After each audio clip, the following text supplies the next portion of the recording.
أعوذ بالله من الشيطان الرجيم. بسم الله الرحمن الرحيم.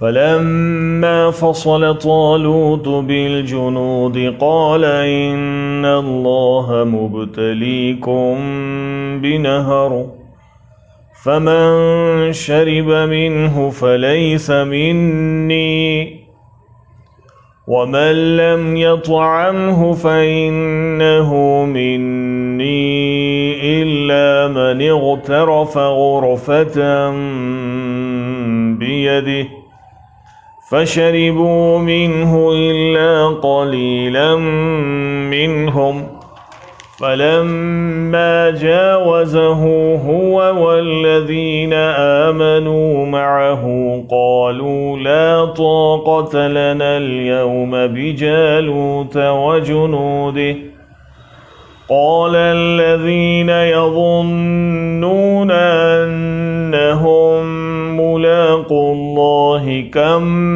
من فئة قليلة غلبت فئة كثيرة بإذن الله والله مع الصابرين.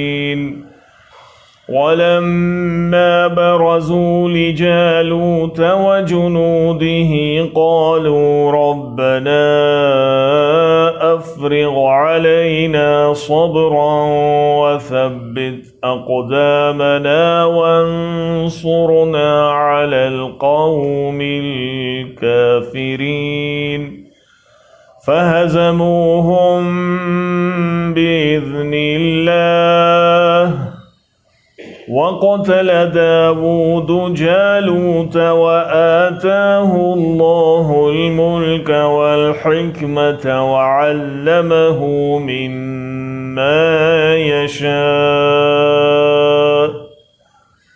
ولولا دفع الله الناس بعضهم ببعض لفسدت الأرض ولكن الله ذو فضل على العالمين.